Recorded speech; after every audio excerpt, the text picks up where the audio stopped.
Seriah's Mechanism. You're listening to Brothers of the Serpent podcast.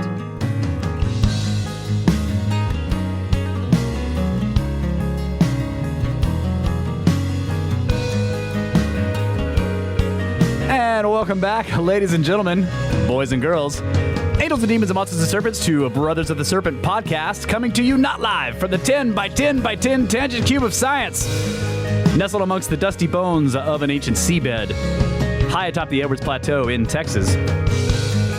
And I think we got an excellent show for you guys tonight. I think the Watcher is going to join us. He's not here yet, I think. But he's somewhere out there, deep beneath his secret space station in secret outer space, and he is going to be joining us for this show. At least he's promised that. I'm not too sure. What do you think? You never know. Yeah, you never know with this guy. But tonight we are joined. Our guest tonight is Seriah from the very popular podcast, Where Did the Road Go? And we've been talking back and forth with him. You guys know that we've been on his show several times recently, many times. We go on and talk to Seriah a lot. It's great. But we're having him on here specifically to have a discussion, at least at the beginning, about a mechanism that he has come up with that he keeps threatening to write a book about. And we've talked about it a little bit off air, but now we're going to do a whole show about it. And so, Seriah, thanks so much for coming on the show, and welcome to the podcast. Absolutely. But I think the actual mechanism's better left for near the end of the show, because we can talk about all the stuff that leads up to it, which people may not understand, right off the bat. Okay, that sounds good to me. Yeah, so we did our homework as much as we could, and we've talked to you, of course, about it off air. So I'm ready to get into it. Where do you think we should start? Well, first of all, did you say secret space station and secret outer space? That's right. Deep beneath. Okay, Yeah. Sure. Yeah. He is deep beneath his secret space station in secret outer space. That's right. I don't think I've ever caught that before. Yeah. The Watcher's location is incredibly secret, except we all know that it's in a secret place in space. So, yeah. Okay. All right. In a bunker, deep beneath Secret his space. Yeah, that's right. secret space. That's right. Well, so you guys, last time we talked, had told me to check out the shows you did with Marty. Yes. And this was the first thing I wanted to bring up, because I may have a something very interesting that came from those shows. Normally, honestly, I'm so inundated with UFO stuff most of the time, where it used to be if I saw, this show's on UFOs, I mean, it's one of my favorite subjects, I'd be like, ooh, I got to listen to that one. And now it's like, another show on UFOs. But you guys are like, no, Marty's great, you should listen to the show. So I did. I listened to all 3 parts, and you're right, Marty's great. Yeah. He really knows his stuff. He's, although I was familiar with a lot of it, he did bring up some cases I hadn't heard of before, which is always cool. And he just seems like a really good guy. Yeah. And he had said something in either the end of part 1 or sometime in part 2, and it just set a trigger off. So he was talking about taking a photograph of some military craft that was doing a jump skip maneuver. Do you remember this? I think so. Keep And he going. was saying he was saying he was trying to take a picture of it, Oh, yeah. because he saw them doing the exercise, and his camera wouldn't focus on it. And then That's he right. said, well, of course it won't, because it's radar, invisible, and it's bathed in infrared light. That's And right. that immediately brings me to something John Keel said, which was in the 8th Tower. He points out that all of these phenomena seem to move in from the infrared spectrum. So maybe the reason we can't take clear pictures of this stuff is because they are bathed in either infrared light or a form of light that our cameras just can't handle. Yeah, that is interesting. And yeah, the idea that somehow Kyle's talked about this quite a bit, that like the equipment that we use to see this stuff, as far as we know, is our eyes. If you hear it, you're using your ears, but really your brain is doing all this processing. Yes. And we try to make cameras and microphones and things like that to copy those tools that we have built into ourselves, but they don't quite, they can't quite get it. You know how it is. You go somewhere, like, for a really good example of this is you go to some landscape and it's just vast and beautiful, and you take photos of it and they just don't they just can't quite. They can't capture it. That's right. Yeah, they capture. I mean, the visuals are all there, but there's something more about being there that makes it more real to you. That makes you able to grasp it. I've had this example. Just I got a GoPro, and I'm like, okay, I'm about to go down this really steep hill on this ATV, and as I hook the GoPro up, and I start recording, and I dive down the hill on the ATV and drive. And when you watch the video, you can't tell that you're going down a really steep. You don't get the effect. Well, you don't have as wide of a visual spectrum with the camera. Yep. And also you don't have all the other senses that you're also picking information up with. Exactly. So yeah, I wonder if there's, it just seems like there's something that's a part of this phenomenon that requires the human senses to really get a hold of it. Oh, well, yeah, definitely. But I think it's also existing in a possibly a light spectrum we don't normally have access to. And, we know about infrared, we know about ultraviolet, but who knows what else we don't know about. Those are the things we can't see we've been able to discover so far. Yeah. But if Keel is right and this stuff is coming in from the infrared range, then we would technically expect blurry pictures. Yep. And the other thing about these frequency ranges or spectra that our bodies can't perceive, we can build instruments to pick them up, but the only way that we can actually put them into context is to move what their frequencies are naturally into frequencies that we recognize.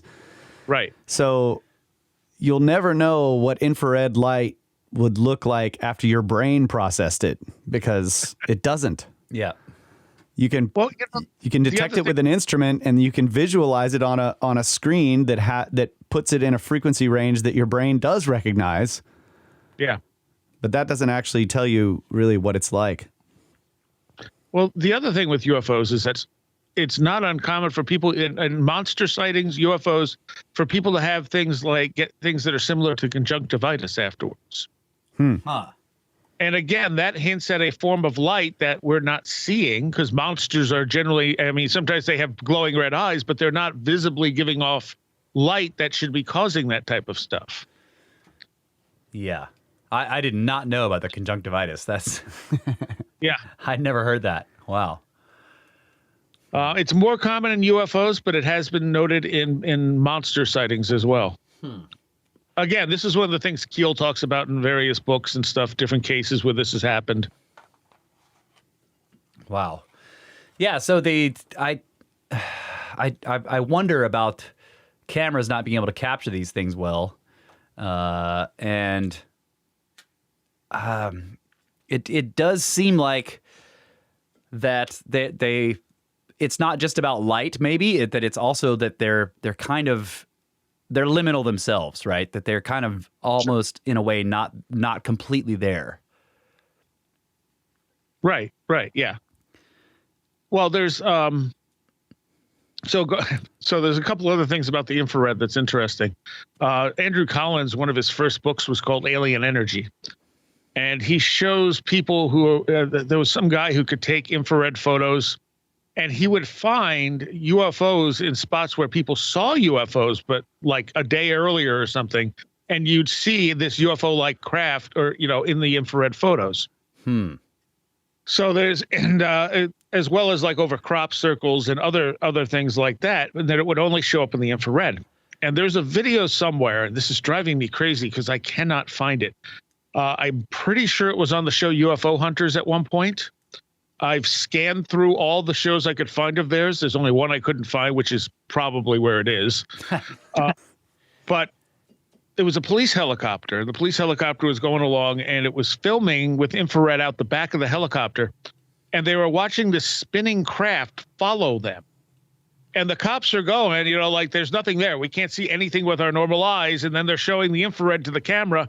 And you can see this thing, and they change directions, and it kind of swings around and continues following. So there was something there that the infrared camera was picking up that they couldn't see with the naked eye. Like it was making a heat signature, but it was invisible. Yeah. or it was giving off some level of infrared light. Yeah. So I mean, I associate infrared light with a heat signature. That's it's a low end spectrum. So like you use infrared and you can see animals at night because it Right. shows you their body heat.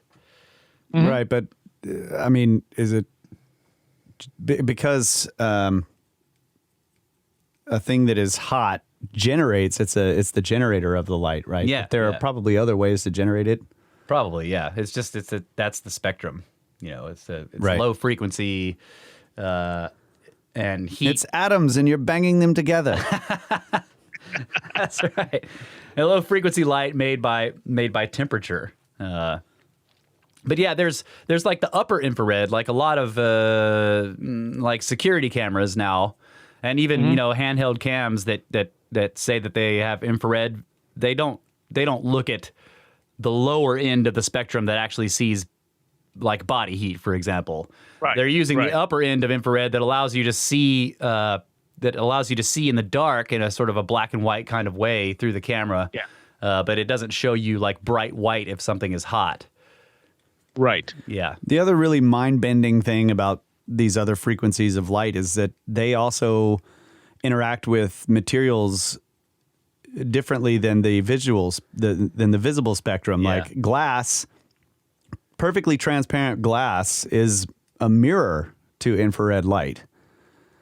That's right. Yeah. So it's really strange. And then, there are other materials that it can pass through. It's because of that frequency range, the wavelength of this light, it can pass through things that visible light can't. It's reflected off of things that it absorbs visible light, or that visible light can pass through.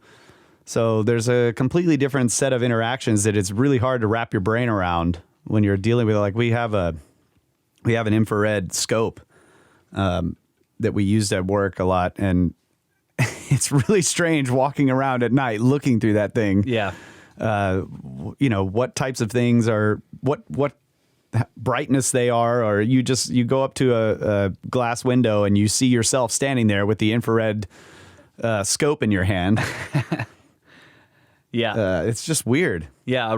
It's weird. A regular window will act like a mirror. Yes. But the lens on the end of the scope, when you look at it in regular light, is pitch black. It's because the lens on the end of the scope has to use a different kind of material, but it has to act like a lens as well. So it does have a glassy type lens in there. I can't remember the name of the material. It starts with a G, right? I don't know. But yeah, when you look at it in regular light, it looks black. It looks like a piece of obsidian, but the infrared passes right through it. So there's a case that's usually known as like the Seattle Demon House, or Demons in Seattle, I think is what Ghost Adventures called it. It's a guy named Keith Linder, who I've had on the show, and he had activity in his house that was just off the scales. And there was a couple of really interesting things that came of it. And one of the things, is his last name Muir? I think that's he wrote the book on it with Jenny Ashford, but he's a parapsychologist out of the UK, part of one of the big groups over there, and he was telling me how he had EVPs from when they first got there. They were just setting up. They were recording themselves taking out the cameras and stuff, and there are all these voices talking, and there's nobody there. And he actually sent it to an audio expert, and the audio expert said, so I can't hear the EVPs. There's too many people talking. And Steve's like, nope, those are the EVPs. There was just like me and this one other guy, and that was it. Man. So at one point they turn on an infrared camera, and you hear this voice say, "We don't like that. Turn it off." And I'm like, I don't know how much to put into that because it's just an EVP, but that's kind of interesting, especially if they're coming from the infrared. Maybe it, affects them in some way. Yeah, and it depends again on the type of infrared camera. A lot of the higher end infrared cameras actually output a beam. Like when you look at them, you see that they've got a bunch of little LEDs around them. Right. And right. like when you turn it on, those LEDs they glow very dim red in visible light. But in upper infrared, that's actually a really bright spotlight, which is what allows the camera to sort of light things up. And so maybe if you exist in more of an infrared realm and someone hits you with a beam of infrared, it's blinding or painful. Exactly. Yeah, I was going to say it would be a blinding light in the infrared spectrum. So that I find interesting. And when we talk about these things being liminal, when Josh wrote his book on smells, and he said, basically came down to sulfur being the most common smell in all of this stuff, which of course leads some people to just be like, well, it's demonic. Of course it's sulfur, but sulfur is the smell of decay. And so if these things are like, as we're going to get into, if we're somewhat creating these things through our own energy, it's very limited. So they may exist for only a short period of time, but if they can pull through enough energy to exist into our realm, into our light spectrum, they may immediately start decaying, creating that sulfur smell. Yeah, that is an interesting idea. I mean, it's what creates what's decaying? That would be the next question that I would ask. Right. Well, whatever form they've created, we don't know what it's made out of, you know? Yeah. I mean, they seem to be very physical to some degree, but then also not. Yeah. Yeah, because I mean, that's the sulfur smell is you're right. It's made by something decaying, but that would be like an organic material, right? Right. Yeah. So if you see a Bigfoot and, I mean, sure, you can say Bigfoot is an ape in the woods and it smells like that because it's an ape in the woods, which does, is not wrong, but it also might be that it is a temporary form that's made, out of organic material that it somehow pulled together.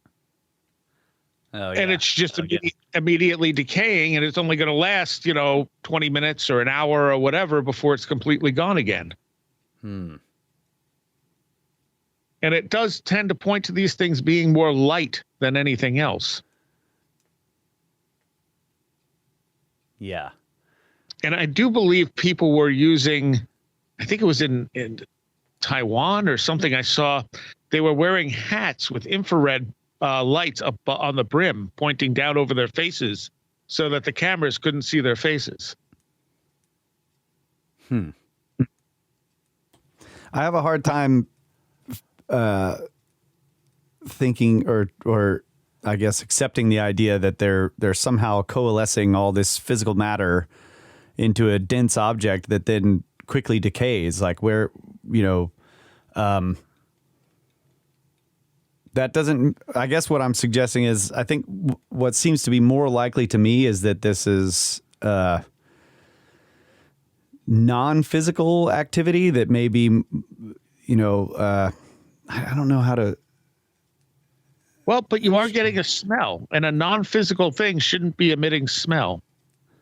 Yeah, I'm just thinking of like once you coalesce all that mass, how does it dissipate? Well, it's a good question. I mean, this is just a thought. I mean, that's almost a thought exercise with me. But yes, the question is, if you're getting a smell and you're seeing something, there must be some physical reaction. This is what I always go back to. There has to be some kind of physical reaction, and if it's some kind of spiritual encounter, well, over and over again, these spiritual encounters exhibit physical things like light, smell, audio, sound waves. So they are interacting with the physical world in some way. And they leave physical traces sometimes. Yes, which is this is why it's such a conundrum. Yeah. Well, I think some of that comes down to the fact that we simply don't understand how reality works. We understand the most basic level of it, and that's about it. Yeah, we understand our level, whatever that is. Yeah. The most common level of easily testable things. Like the thing with the infrared light is it seems like there should be a way to test that hypothesis. Like I'm not sure exactly. I haven't quite come up with a way of doing it, but it seems like if this stuff is coming from the infrared and that's why it's screwing with cameras, like, can we replicate that? Like have something move in from the infrared and see if it replicates what we get when we try to take pictures of these things? Yeah, and that the other thing I was just thinking of is like if you wanted to go, like for example, with that helicopter story you were telling, with the police not being able to see the object, but the infrared cameras picking something up. I would say that the like just from a purely materialist standpoint, the answer to that would be that there was something there making a heat signature that was invisible to visible light, right? Right. So the Transparent, yeah. Yeah, it was transparent to visible light, or it somehow was cloaking itself. And yet it was actually there because there was a heat signature that in an infrared camera had a definite shape, had a structure to it. Right. And that could be the case as well. I mean, so basically on that end, you would say, all right, so that's the possibility if we're looking at a purely technological object. But I think the same, you could basically try to test that in the same way if it's not purely a technological object, but some kind of manifestation, that there's an interaction happening with the physical realm that we know of, and that interaction, whatever it's doing, is in some way generating heat. So even if the object itself, or whatever it is that's happening back there, is invisible or transparent to visible light, and thus to the humans, and yet it's generating a heat signature that has structure, I think you could probably test those two things in the same way. Basically, you would need to look for something that can generate a signature without having a visible object there. And right. there are ways to do that, I guess, energy-based ways. Lasers. Yep. And I mean, with that too, I mean, you could be looking at technology, human technology that we just, some kind of military drone they were testing out to see if the police would pick it up. Who knows? Yeah. But the point is, there was nothing there, but they were picking something up in the infrared. Yeah. So I think at least part of the answer to what we're trying to figure out here relies on exactly what Keel said back in the 70s, that the infrared spectrum is important to these things in some way. Like it's whether they come into our reality from, whether they're always there and we just can't see them. And sometimes they can make that transition into our visible, experiential reality, or whether they're coming from someplace completely other, but that's where it enters in.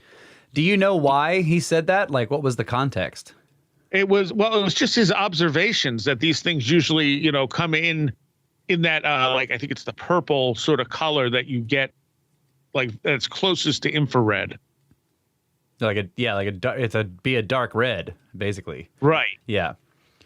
Yeah, because that's. I mean, it's just an interesting observation, and I wonder. I mean, in the 70s, I guess there was infrared equipment, but it was probably military. I don't know. Yeah. Was there any like a civilian available infrared equipment that he got his hands on that made him think this? No, it was just him seeing UFOs and reading reports and stuff like that. I mean, that's basically what the Eighth Tower is about. Him looking at these other, like the super spectrum is what he calls it. Okay. And how these things are moving from outside of visible light, outside of visible sound, etc., and then making themselves known to us by some means.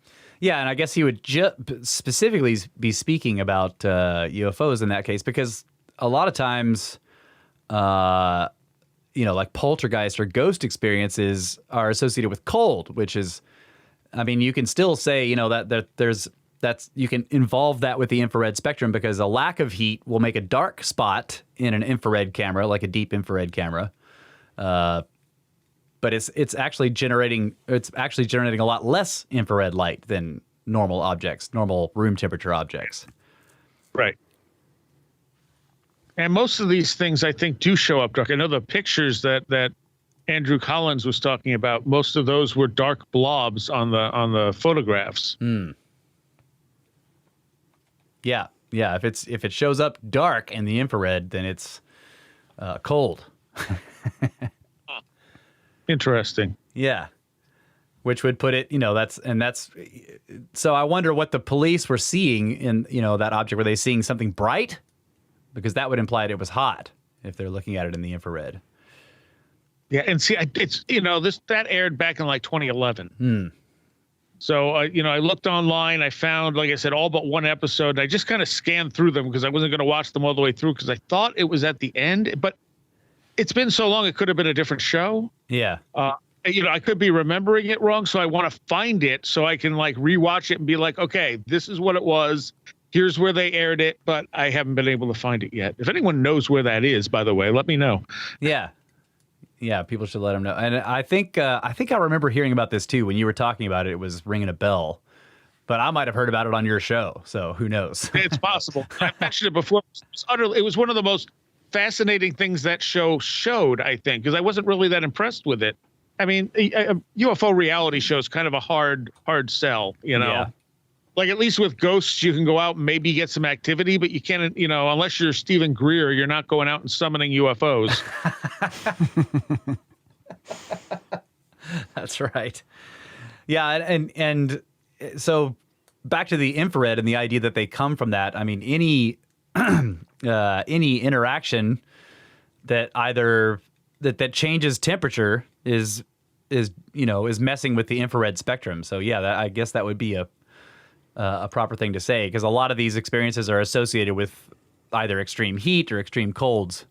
Right. Yeah, and right. in that sense, like just strictly like the physics of it, or if something's, I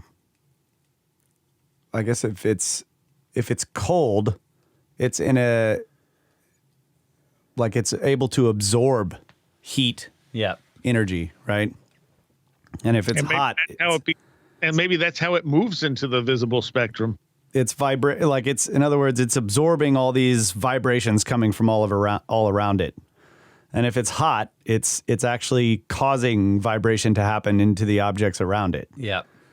And so those vibrations emanate from a warm object or a hot object as infrared light, but also it'll get other things moving until they start generating infrared light. And a cold object will absorb infrared light from surrounding objects, and actually, absorb some of their heat energy until they stop producing infrared light. You put a bunch of ice. If you watched through an infrared scope, you had a hot cup of coffee, and then you dumped a whole bunch of ice in there, the light would go away. Yeah, over time. Yeah. Over time, when that coffee got cold, it would stop generating all that infrared, and that's just because of the exchange of motion from all of the excited atoms in the hot cup of coffee. Their vibrations are being absorbed by the very still atoms in the water ice. Yeah. And it is interesting because we do have a sensory ability to detect infrared light. Yeah, It's just touch. It's on the skin. Yeah. Your skin can feel something that's hot, and that's you detecting infrared light. You just have to kind of be close. And again, UFOs cause burns. Yeah, that's right. So yeah, it seems like something that should in some way be replicable. Yeah. Words are hard sometimes. Sometimes words are hard. Yeah.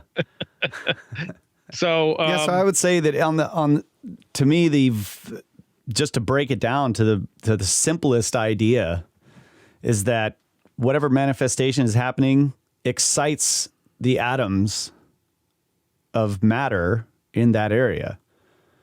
Right. Yeah. So if it's just air, but suddenly all of those atoms and molecules of air start jiggling around because they're being pushed around by whatever this thing is, then they're going to get hotter. Yep. They're going to start bouncing off of each other more rapidly and thus producing an infrared light signature. Yeah. I mean, like I said, it was just he mentioned that one thing about taking the photo of the craft and why it wouldn't focus the camera. And I went, huh. Yeah. What was it Gil said, Yeah. Well, I think we should all be grateful that if they are coming from the infrared spectrum rather than them coming from like the, extreme ultraviolet or gamma spectrum, which would be deadly. So Yeah, potentially. Yeah. But you also have those encounters, you got some of those out of South America and stuff where people have seen them, and they like the one guy whose skin apparently just melted right off of him. Yeah. Yeah, You now know, that could also be just really strong heat. But yeah, you're right. Yeah. It could be. It could have been something worse, something higher spectrum. So I Yeah, mean, so there could be a lot of different stuff going on, and we're just kind of grouping it all together because it's all anomalous.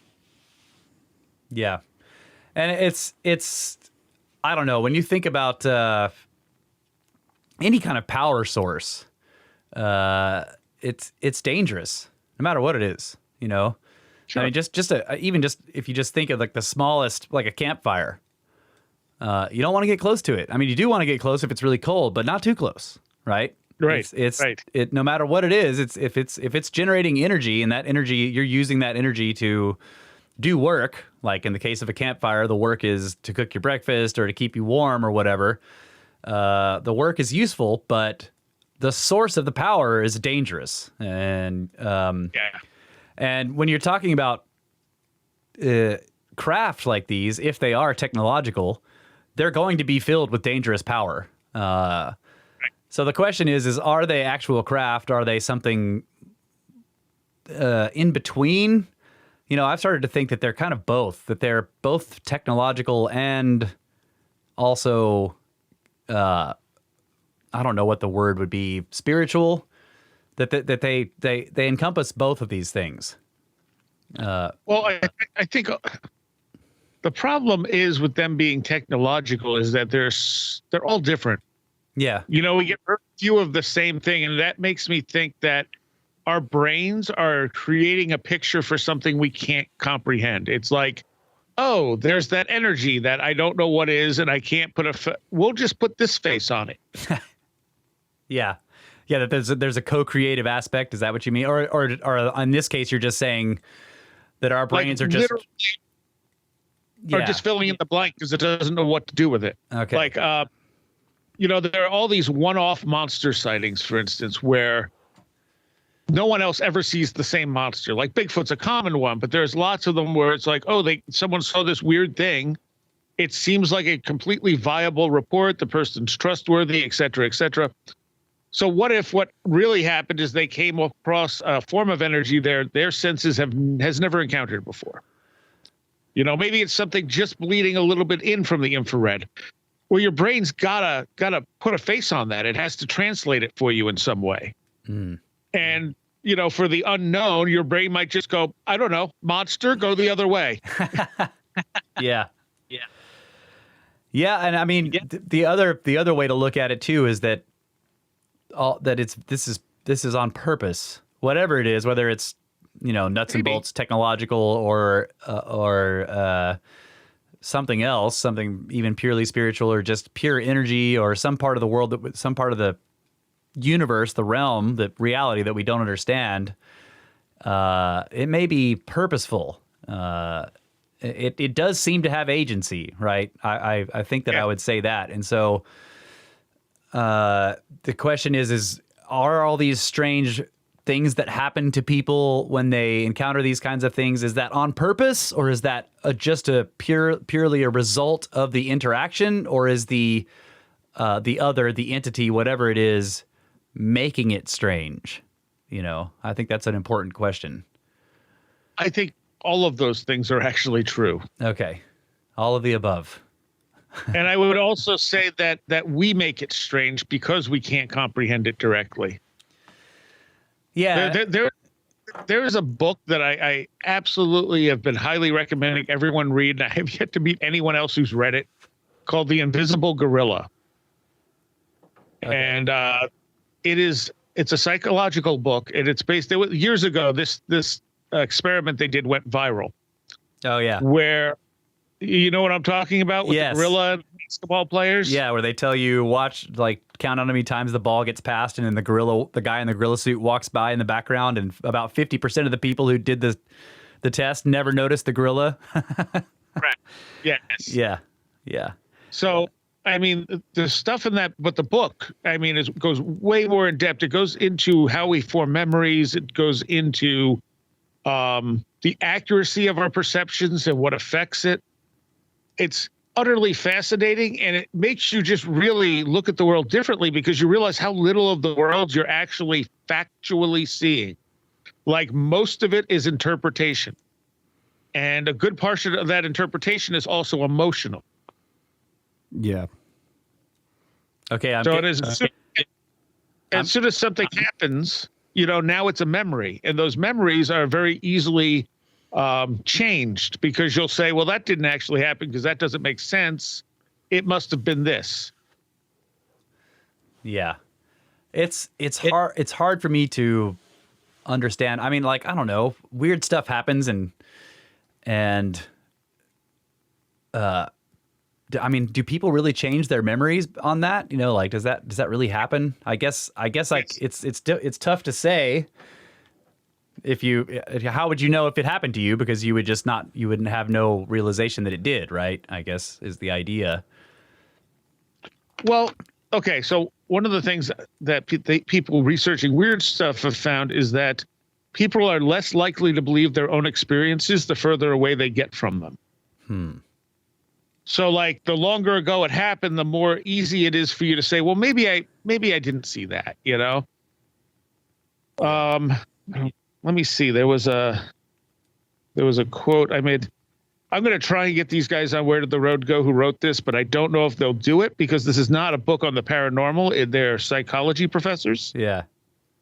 And I don't know if they'll come on a show like Where Did the Road Go? Even if we're not talking paranormal stuff, they may not, they may feel like they don't want to be associated with it. Right. But I haven't asked them. If not, I may do something like what you've done with different books and just, quote it and look at it with a couple of other co-hosts. Oh yeah, that'd be great. Oh, I just bought it, so I'm going to read it. It's where is it? Okay. So it says the vividness of our recollections is tied to how they affect us emotionally. Beware of memories accompanied by strong emotions and vivid details because they are just as likely to be wrong as mundane memories, but you are far less likely to realize it. Because you're attached. There's an emotional connection to them. Right. So what they did there is they had video of stuff that was happening in classrooms when 9/11 happened. And they were still in touch with some of the people who were there that day. And they asked the people, what was going on when you heard about 9/11?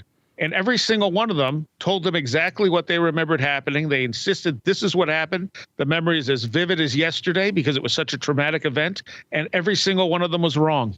Huh.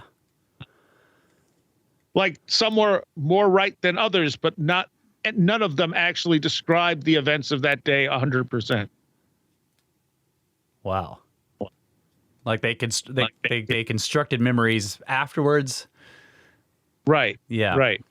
I've heard of that too, Well, where there's a phenomenon where the more often you dwell on some memory, the more likely it is that you will change it, and not even on purpose. Yeah. Right. Right. And, there are lots of people who, if you'll talk to them and they mention 9/11, they'll say, yeah, I remember seeing the first plane hit the building. And it's like, no, you didn't. Yeah. Not on TV. You didn't. Yeah. Not unless you were in New York. Right. Exactly. Yeah. But they remember seeing it and they'll hold that. They'll be like, no, I remember seeing it and being shocked. And it's like that. No, It wasn't the first. We didn't know it was going to happen. Right. Well, the general public, at least, someone probably knew along the line, but that's a whole different thing. Yeah. Yeah, I actually have at this point seen video of the first plane hit because I went and looked because there were some. Yeah. But yeah, on the day of, it was the news coverage didn't have it. So. Correct. Yeah. Yeah. And even President Bush said something about seeing the first plane hit, and everyone jumped on him. Oh, he's a liar and all this other stuff. And it's like, he legit might just be remembering wrong. Right. So many people have. Yeah. So, I mean, and that's one of the cases they cover in The Invisible Gorilla is that of a police officer. And it was like in Boston or something like that. And they were chasing after a black suspect. And a black police officer in plain clothes joined them and got mistaken for the person they were chasing.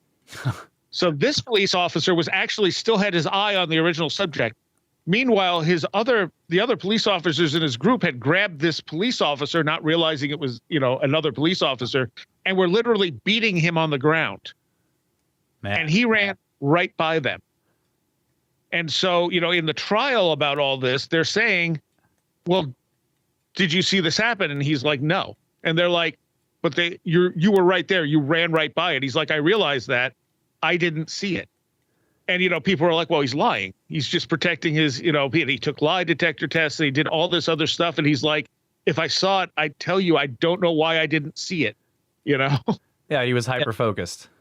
It's the illusion that we see everything that's going on. And again, with that invisible gorilla, you're counting the passes of the basketball. So you don't see the very obvious guy in the gorilla suit. Yeah. And that was to the point to where when they showed the video back to the people who didn't see it, they were like, well, that's a different video. That guy wasn't there. Yeah.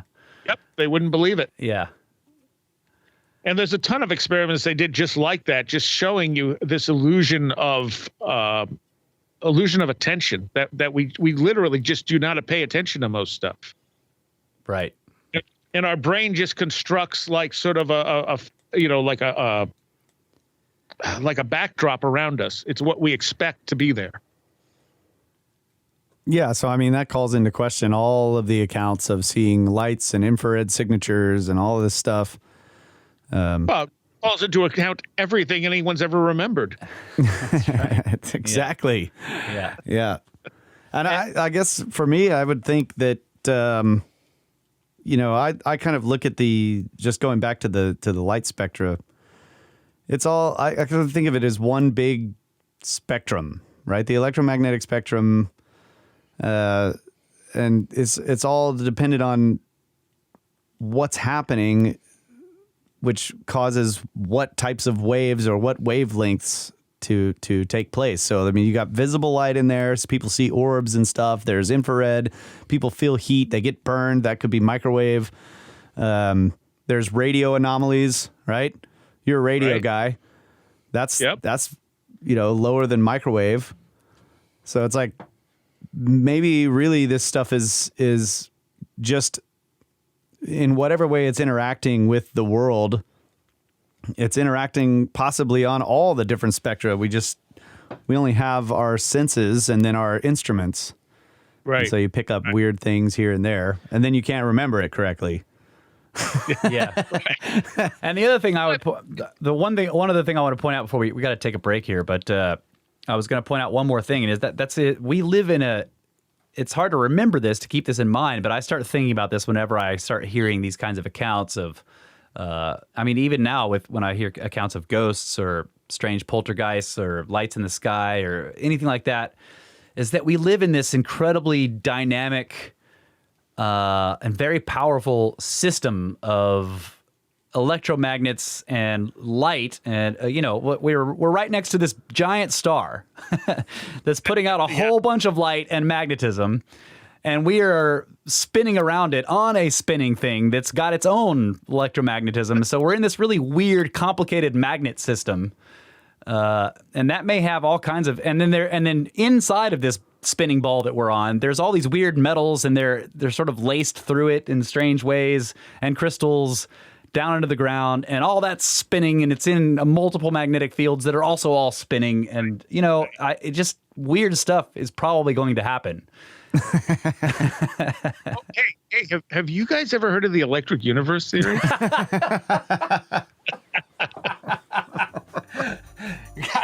Time to take a break. Dang it.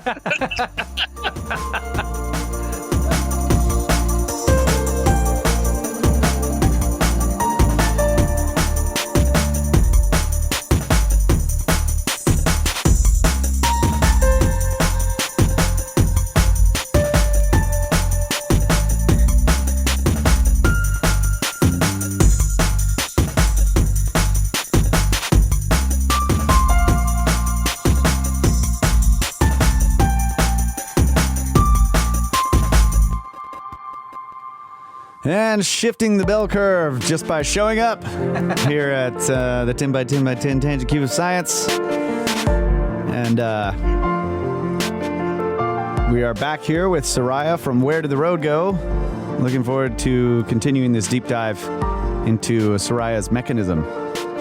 Is the room you're in really 10 by 10 by 10? Well, It's 10 by 10. yeah, the third dimension is a little off, but we're just rounding it up.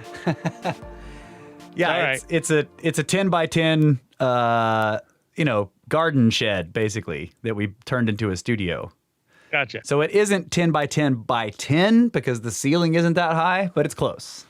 In the middle at the top. And if you measure from the ground, Yeah. Yeah. Yeah, because we put it up on little pylons. So If you measure from under the ground, you'll definitely get up to the Yes. 10-foot at some point. that's Yeah. right. Yeah.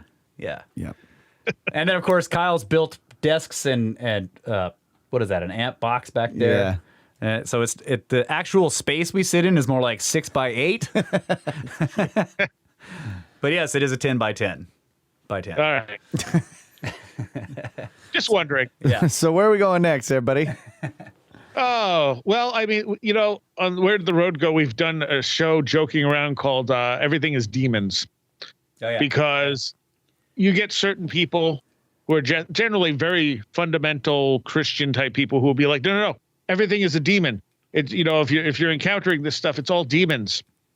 And I've gotten to the point where I almost feel like everything is poltergeists. And, I say that kind of tongue in cheek, but I don't completely not mean it. So whatever you look at in this field, you find poltergeist activity. Obviously, ghosts are the one most people associate with poltergeists, which of course it means like noisy ghost or something like that. But people who have UFO encounters, usually it follows with poltergeist activity. People who are in flap areas where there's a lot of stuff going on generally experience poltergeist activity. People who have near-death experiences afterwards experience poltergeist activity. And the thing I came up with a few years ago was what Joshua named the Wilderness Poltergeist, that when you get people out in the woods hunting for Bigfoot, they're getting rocks thrown at them. They're hearing vocalizations, mimicry, and this is all poltergeist activity.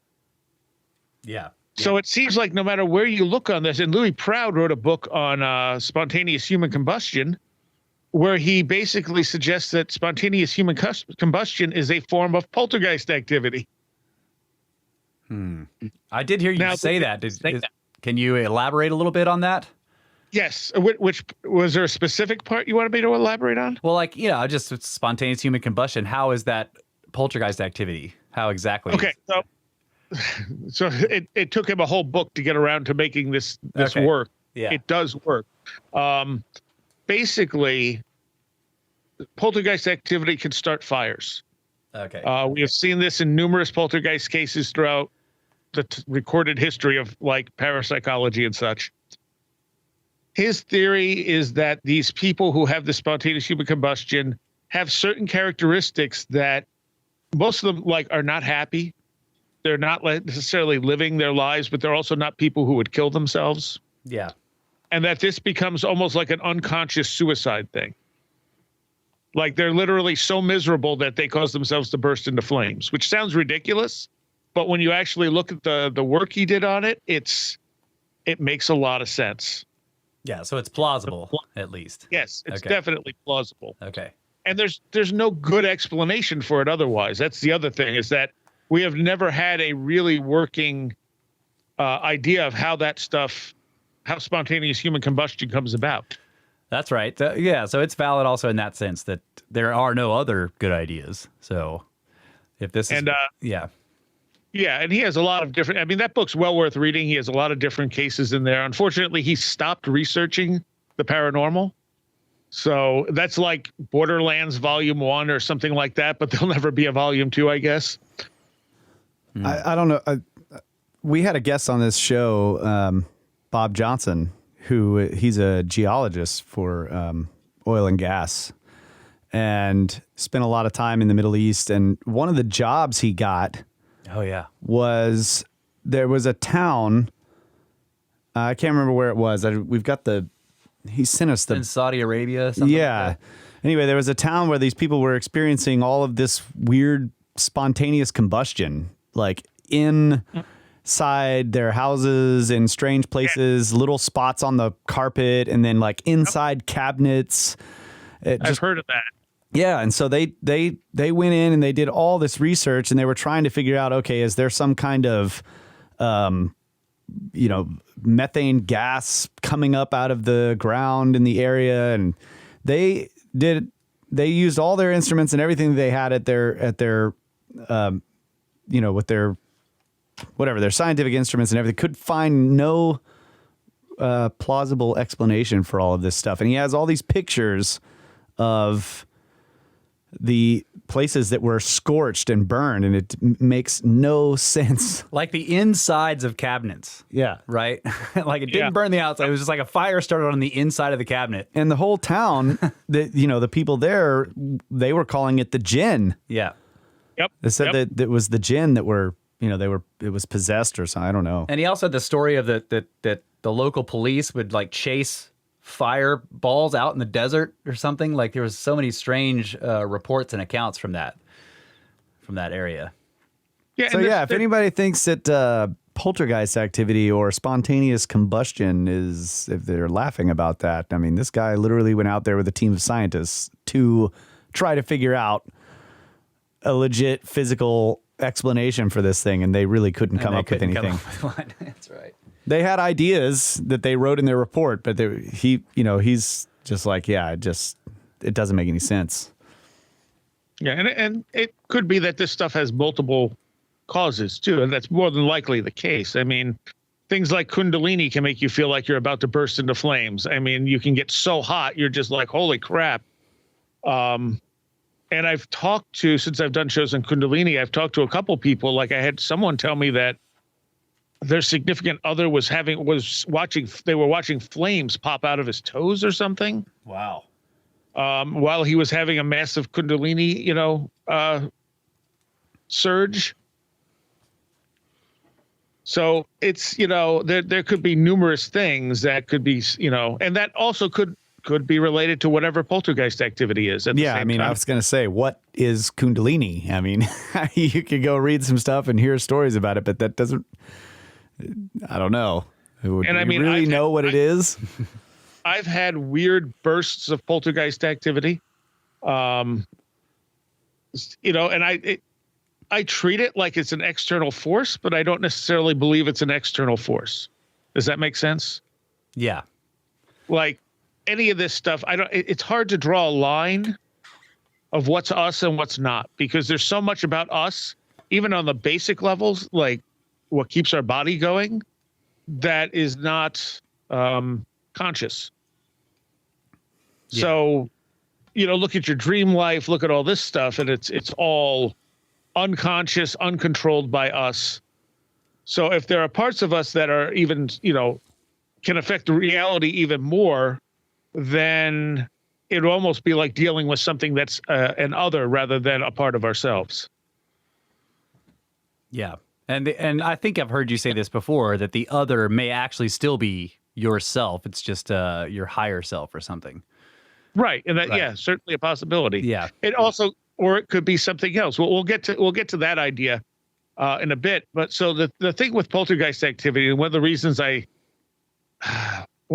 I liked looking at poltergeist activity in relation to all this stuff is that with the state of psi research today, scientifically, you can pretty much prove that psi, as in telekinesis, telepathy, things like this, exist. They've only been able to replicate it in labs on minor scales, but if it can exist on a minor scale, then there's no reason to think it can't exist on a bigger scale. Yeah. So, they may only be able to subtly move objects in a vacuum or in change the randomness of something, but that's significant. That means your mind is making a connection to something it's not directly connected to.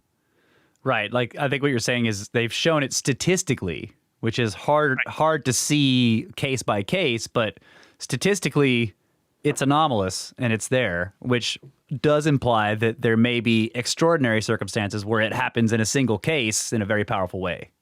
Right. Because emotion also seems to play a part in it. Right. So the traditional poltergeist idea is usually based around, more often than not, a girl, prepubescent or early puberty, usually in a bad life situation, broken home, something like that. And those are the majority of the poltergeist cases that have been studied. And they'll tell you there's a source. It's usually a person. The poltergeist activity behaves around. Sometimes after it gets going, it sort of takes off on its own a little bit. So it might happen even if the person's not home, but not most of the time.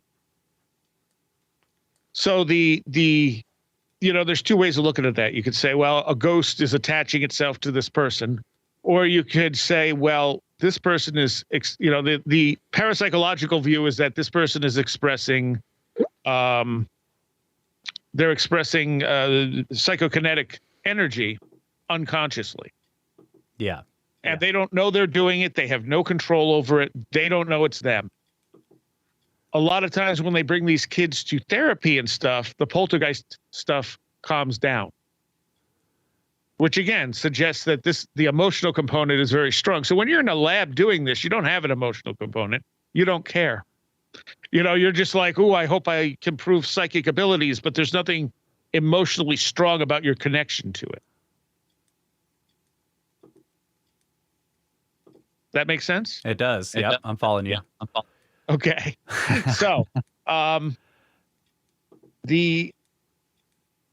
with people who have UFO experiences and near-death experiences, of course, these are also, when you see the poltergeist stuff there, Kenneth Ring was the first one to point out that connection in the Omega Project.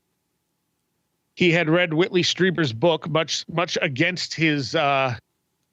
he was just like, no, I do near-death experiences. I don't believe in aliens. He read Communion and was like, holy crap, there's a lot of connections here. And he did a study of people who had UFO experiences, abduction experiences, and people who had near-death experiences, and then a control group. I mean, he's a psychologist, so he did it, as a scientific study. And he found that the sort of the archetype of the near-death experience and the alien abduction are very similar, but the after effects, including poltergeist activity, are almost the exact same thing. Which shouldn't be if you're dealing with aliens versus dying. That kind of broke me early on because that book came out in like 92 and I picked it up and it just I'm like, how does this make sense? Are the aliens abducting us when we're dead? I mean, what's going on? Yeah. But that prevalence of poltergeist activity moving through everything has just gotten to the point where, like, everywhere I look, I'm like, oh, look, poltergeist activity. You see people who even, you'll have someone say, oh, my house is haunted. All this stuff just started happening. And then you go, so what's going on in your life? And you find out they're in a really stressful point in their life. Not only is it maybe liminal, but they're just under a lot of stress, a lot of emotion. And it's like, yeah, you're the poltergeist. Okay. Right. And of course, telling them that doesn't necessarily help. Sometimes having someone go in and, cleanse the area and stuff will make them feel better and reduce their stress and thus reduce the poltergeist activity. Yeah, it happens to some of the girls in some of the more famous cases, right? I'm not sure if you said this, but they start getting the attention and then the activity stops happening. Right. Yes. Yeah. And that's when they start faking stuff because they like the attention. Yeah. And so you get this sort of the mainstream scientific view where this is fake. Look, they caught them faking. Yeah, they caught them faking near the end of the activity. Right. So the other act, and it's not, the same activity. They're like the Enfield is just such a great case, which the Warrens were not involved with, despite the movies and other claims. Right. But police officers were there when things were thrown across the room, when no one moved. I mean, there was so many witnesses to this poltergeist activity. There was no doubt there was something legitimate going on. But yeah, the girls really liked the attention. So at a certain point, when the activity started to calm down, they started trying to fake it, and they got caught almost immediately because they weren't good at it. Yeah. Yeah, and that does imply that there's something about the stress, right? Because they start getting attention. They're now, for whatever reason, they're under less stress. Somehow this is making them happier. So then eventually the phenomena starts to taper off, and then they start trying to fake it in order to keep the attention that was making them happy. Exactly. Yeah. And so, and I think when it's not situations like that, when I think it's just random people who can generate this, some people do, some people don't. But you find almost every time they're in a stressful situation when the poltergeist stuff kicks in. Right. And so it's definitely tied to emotion. What it is about these anomalous experiences, like near-death experiences or UFO experiences that intensify that's a whole nother question. Why do these, and also you have areas that are known for poltergeist activity, especially during flap time periods. So I think there's a bunch of factors that come into play when we experience this stuff. There's us, first of all, and it's hard to separate us from whatever's happening. There are definitely environmental factors. As I'm sure I've mentioned to you guys before, one of Robert Schoch's books talks about how laboratory psi research, people tested during high solar activity perform significantly better than during low solar activity. Yeah. That one is puzzling. Well, it's higher energy. It's changing your ability to, however this stuff works, which we really don't know. It must be that the sun is creating more energy for us to work with. Yeah, maybe it's my own. I'm looking at it the wrong way, but I would view higher solar activity. Usually, I associate that with like sunspots and things. Right. That's probably what he's talking about, right? Sunspots are very disruptive. Yeah, they're energetic, but they're they happen in pulses and they make a lot of noise in the electromagnetic spectrum. And so, to me, I would think it would be the other way around, but it isn't. That makes it interesting. Yeah. And I think that's what I said to him. I said, I thought it would be the other way around. Like when it was calm, the energy, our psychic energy would be better. And he's like, nope, it's when the sun is active. Yeah. So that made me wonder when I was thinking about this, I started to wonder if it's a secondary effect. Because there is, high solar activity not only does that put out all this noise and all this electromagnetic energy, but it also stops other things from happening so much, like cosmic ray impacting into the atmosphere. It blocks a lot of cosmic rays, for example. So it's possible that, and cosmic rays, they're enormously long, massive Christmas tree-looking collision chains of high energy particles coming in from the rest of the universe and impacting our atmosphere and causing. I mean, that's how we get things like C14. All these radioactive particles that are in our atmosphere are caused by cosmic rays. So I wonder if it's something like that higher solar activity actually stops those kinds of things from happening, and then that allows people to have higher psi abilities. Could be. One of the ideas I like to play with is that one of the first people I ever talked to about this stuff, and it was still when I was doing the music show, was Walter Cruttendon on his book Lost Star of Myth and Time, I think it's called. And he postulates that we have a second sun, and that's what causes the change of the ages. Yeah. And there's some evidence it could be Sirius, that Sirius might be connected to our sun and our planet.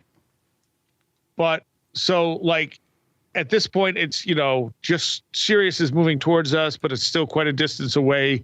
The golden age would be when Sirius was the closest to us. And of course, in the golden age, we're supposed to have all these superhuman powers. Right. So maybe somehow these suns, our sun and another sun, it puts us in an energy field where we can access more than we can now.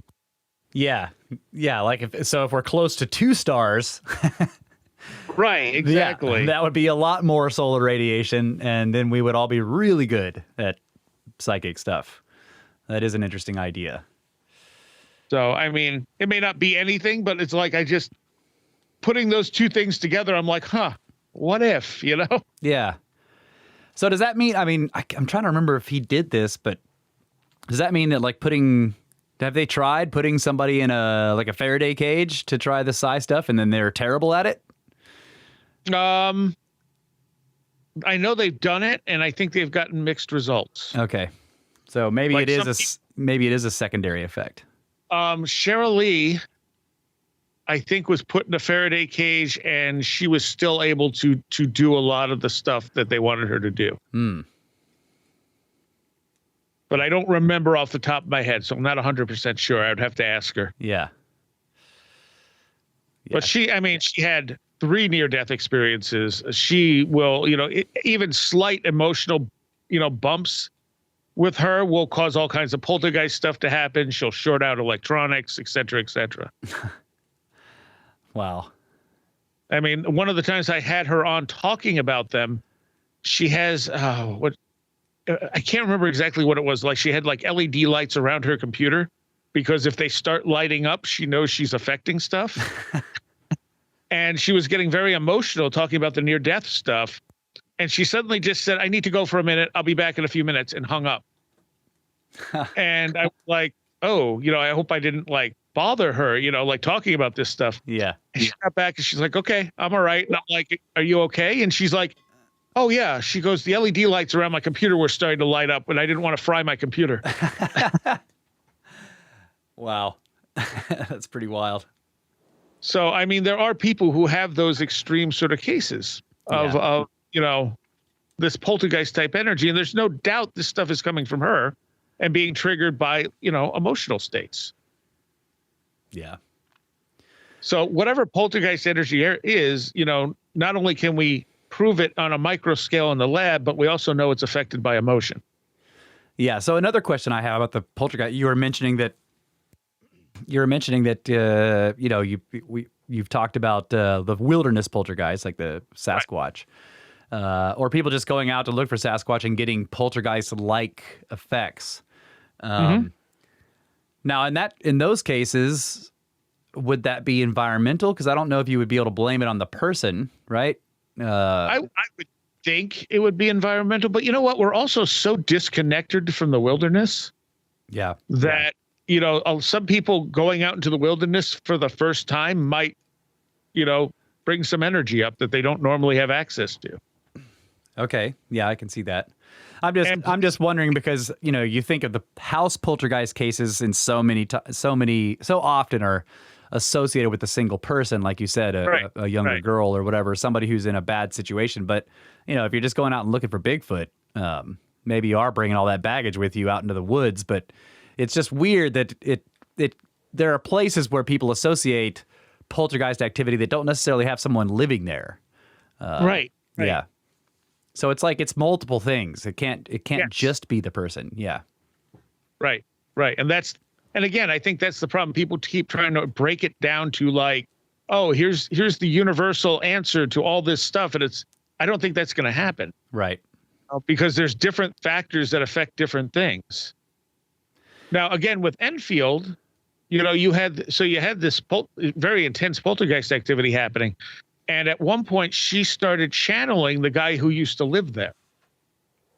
And she could supposedly, the one researcher had her take a mouthful of water and then put duct tape over her mouth. And you could still hear the guy's voice. Despite her having a mouthful of water, he could still talk through her. So they weren't really, they were kind of like, we don't know what this is. But the thing is, all the information that this entity gave them was completely accurate. Where he died, who he was, when he lived there, all this other stuff. So you have to then say, okay, was she picking this stuff up from the environment? Was it just information in the environment? And since she was sensitive to it, it was there? Or was an entity there that suddenly sees a power source? Yeah. Yeah, it's almost like she started acting like a medium in that case, right? Right, exactly. Yeah. So, it's like in their spectrum, suddenly she blinks on and they can go, ooh, we could use this. Yeah. Yeah, that makes it complicated. That definitely makes it complex because you know, if a poltergeist is or poltergeist activity is if we want to think about it as being maybe some latent ability of the girl or whoever it is the person is that's doing it, but then you suddenly start channeling correct information about a person you had no idea about.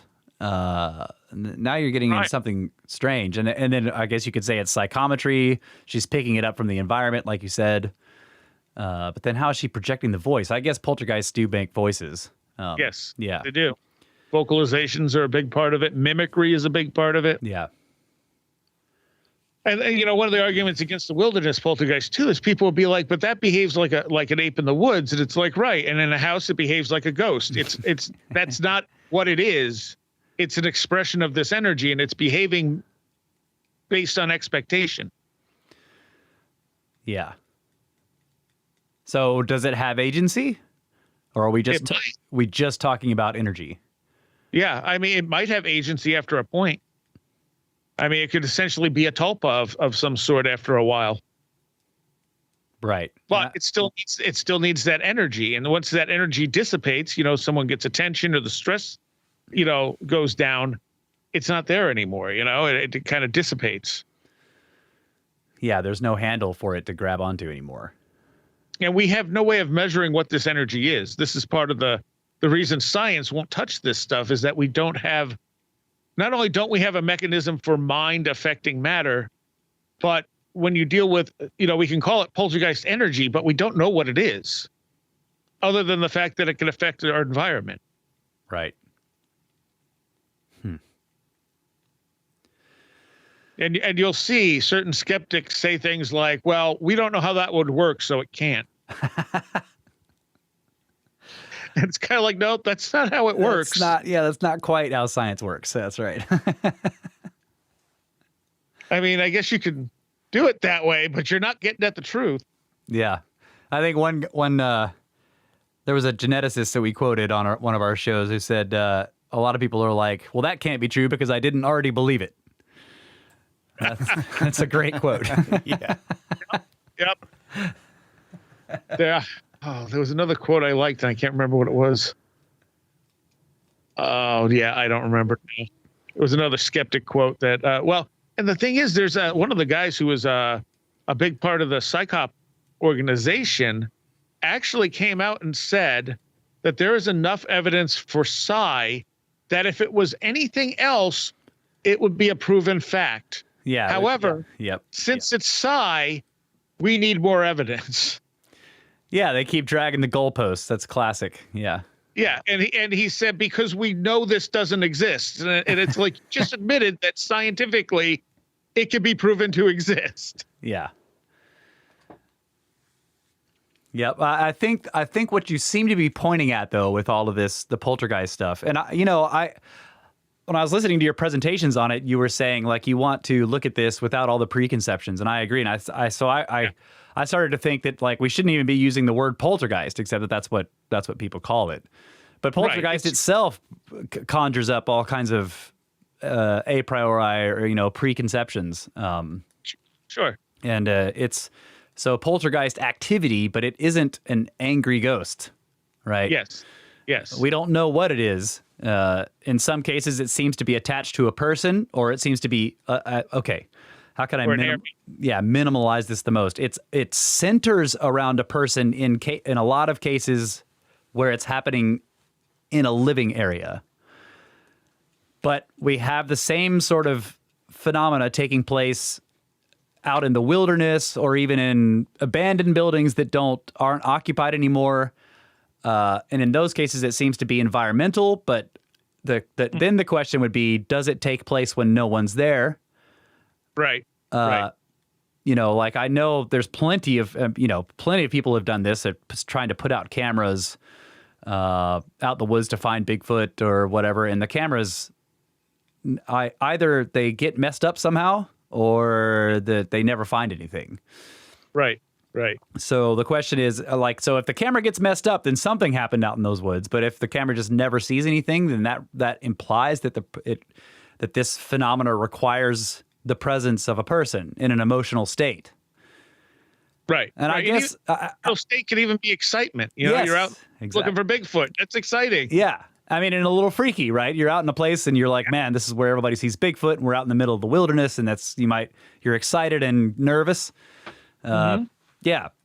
So I see, to me, if we're going to try to back away and peel away all of the preconceptions and everything, what we're dealing with here is something that people experience in many different environments that may or may not take place when people are not there, but most of the time, to capture it, it requires people to be there. Right. Right. We seem to be an integral part of the equation. Yeah. But I don't know what else to call it other than poltergeist. You know, I mean, there's no other real good term for it. Yeah. It's kind of like talking about Kundalini. I mean, that's just a term that was put on it, but there's other people who have called it other things. You know, it's just, you got to use a convenient term sometimes to identify something. Nope, I'm not going to allow you to do any more of this podcast till you come up with a better word. We're stopping right now. No, it's fine. I was just pointing out that poltergeist also comes with some preconceptions, but I agree that we need to call it. Absolutely. Yeah. Yes. Yeah. And that's usually one of the first things I have to address, that we're not talking about a ghost. We're not talking about not talking about something that only happens in a ghost-like setting. Yeah. You know, I mean, the most the thing that stands out to me that poltergeist-wise that happened was when I was about to do a show, and I had muted. I was listening to the satellite radio, like whatever comes in through Dish Network or DirecTV. I had the metal station on. I usually kept it muted unless a song I liked came on, and something from like Killing Joke came on, and I went, "Oh, cool, Killing Joke," and I unmuted it. And the song ended, and it went into AC/DC. I'm not a fan of AC/DC, so I muted it. And I left the room, and as I got outside to the next room, the stereo came on and cranked all the way to full volume. Now, that's loud. That's really loud. Like, I walked in the room, I'm like, oh my God, and I'm running for the controller and turning the volume down, and then I mute it. And then I hear this loud bang. And in the room I just left, this big cast iron, like meat grinder that was my grandmother's, that was sitting on the back of a shelf, is now in the middle of the floor. And so I walk out and I'm like, okay, that's something. And I walk over to the meat grinder, and the AC/DC cranks up at full volume again. And I'm like, okay. And I walk back in there and I mute it, and I say out loud, I don't like AC/DC. Stop turning that on. And so nothing else happened until we went to do the show. And the Ars Technica mic I have has a switch on it for on off. And it's a very physical switch. It's not something that can accidentally just trigger. So we're talking, we're doing the show. I'm not touching the microphone, and the microphone clicks off. And I didn't hear it. I didn't notice it do it. All of a sudden they can't hear me. And I'm like, they're like, you still there? And I'm like, yeah, what? And I'm like, what's going on? I'm checking the wire. And then I noticed the switch is off, and I'm like, well, that can't happen. All right. So I turned it back on. They can hear me just fine. I'm like, well, maybe it was, almost off or something, and it just clicked the rest of the way. A few minutes later, it does it again. And I'm like, okay, this is going to be fun. And then nothing. Didn't do it again. And I went, you shouldn't have muted AC/DC, man. You pissed it off. Apparently. And so then the next day, like nothing else happened that night. This was a Friday night. The next day, Saturday night, I grabbed the CD case I take to the radio station, and the cover, it's one that zips up and it holds the full size CDs. Yeah. So I will put it on the floor so that the cover, if the cover was open, the cover would flop open and the CDs would fall out. So I pick it up, and CDs go everywhere because the cover is open, but it was still closed. I couldn't have put it down that way. And I'm just like, okay, what else did you do? Man, shouldn't have muted that AC/DC. Yeah, apparently. Yeah. Someone joked that it all had to do with like audio and music, and I said the meat grinder, and they're like, yeah, it's heavy metal. Yeah. That's right. That really loud And it's AC/DC just threw that meat grinder out in the middle of the floor. And it's one of those things where, like, I don't even think there was anything, specifically tense or, anything like that going on in my life. It just was this sudden outbreak of poltergeist activity, and then it was done. Yeah, but you have Kundalini, so you're probably more of a special case. You probably don't have to be in highly emotional states for that stuff to happen, right? That is true. Yeah. And the Kundalini just kind of does what it wants, honestly. Right. It's got its own state. To some degree. Yeah, it has its own state, and it seems to be. I mean, we've talked about this at length, and it seems to be in a lot of cases separate from whatever's happening with you. It has its own thing. Yep. And it'll start up, and you'll be like, and you're like, I don't have time for this right now. Or really like to sleep. Yeah. All right, let's take another break. This is fantastic. Yep. Yep. Okay. All right, we'll come back for the second half of the show with Seriah.